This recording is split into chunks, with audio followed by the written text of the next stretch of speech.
On vous propose un hors-série consacré à une petite boîte, grande comme ça. C'est un geste que j'aurais pu déjà faire il y a quelques mois, quand on vous avait présenté une autre box, parce qu'il s'agit d'une box d'un ordinateur compact, très compact, que vous allez pouvoir glisser peut-être derrière la télévision, par exemple.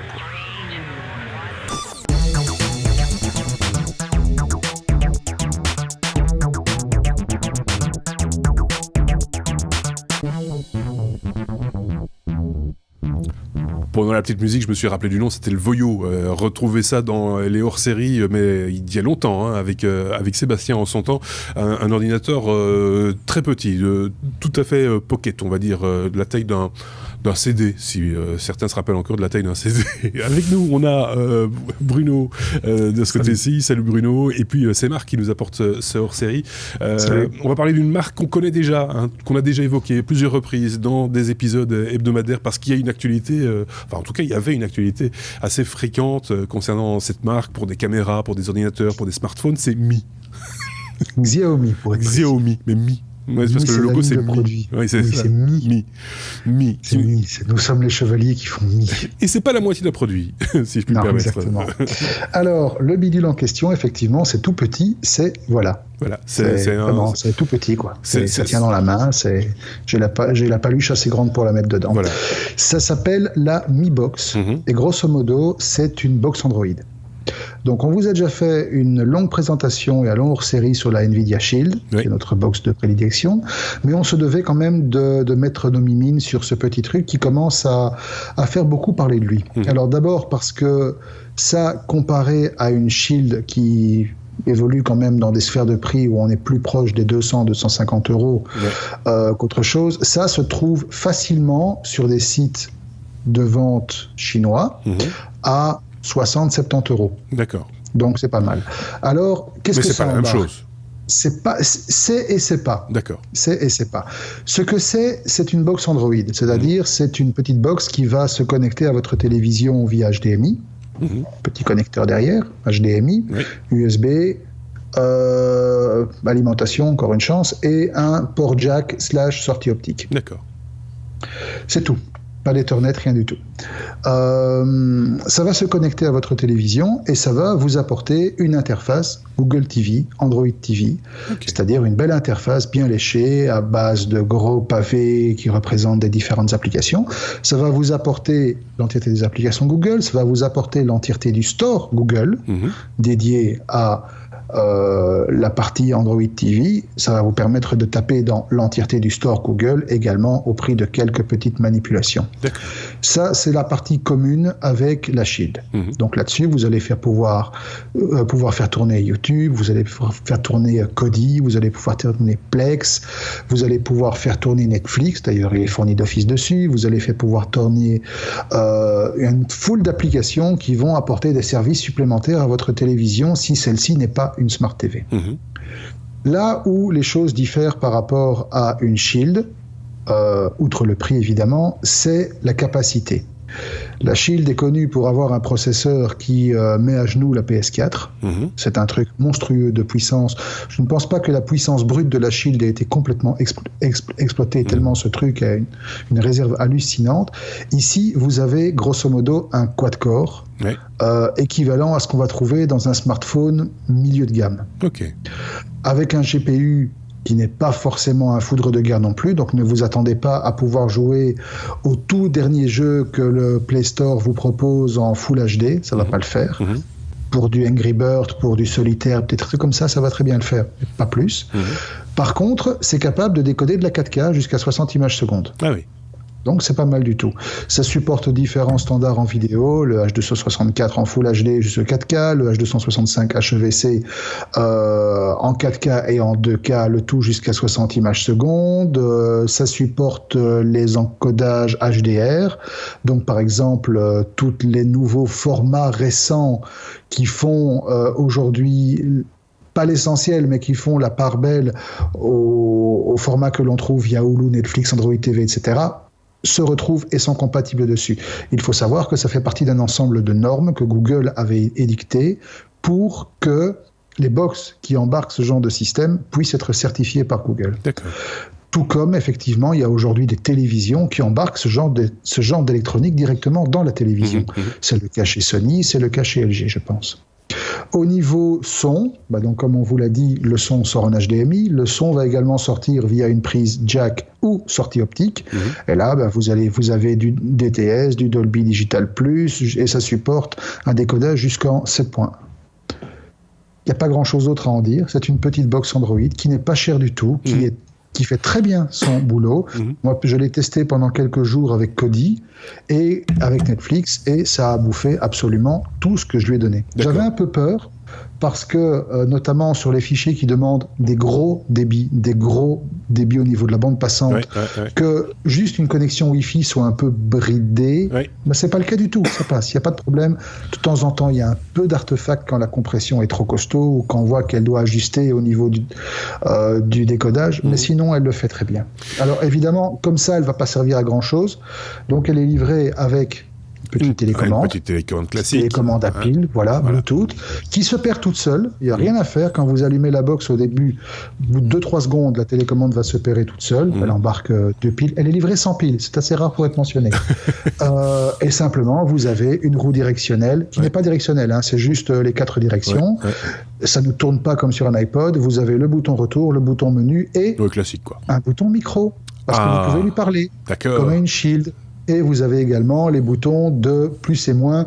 Honnêtement, sur ma télé, j'ai pas vu à quoi il servait. Petit détail intéressant, la prise HDMI est conforme au standard HDMI CEC. Donc vous allez pouvoir contrôler la box, la cacher derrière une télévision, et utiliser sa télécommande classique, quoi. Et utiliser la télécommande classique, avec l'avantage que la gabette va pouvoir s'éteindre et s'allumer en même temps que votre télévision. Au niveau OS, elle embarque Android TV 6. La Shield est déjà passée à Android TV 7. Je ne sais pas quels sont les plans pour celle-ci, mais déjà en version 6, elle le fait très bien ce qu'elle a à faire. On le rappelle, ça s'appelle la Xiaomi Mi Box et ça coûte 75, soit 80 € dans toutes les bonnes boucheries. C'est quand même incroyable.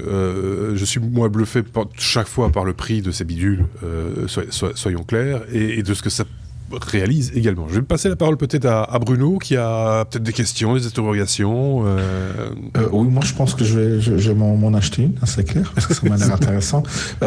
Pour différents facteurs. Déjà, c'est le monde Android qui est un peu plus ouvert, qui pourra agréablement bien sûr remplacer mon Apple TV qui, elle, ne sort de plus pas en 4K.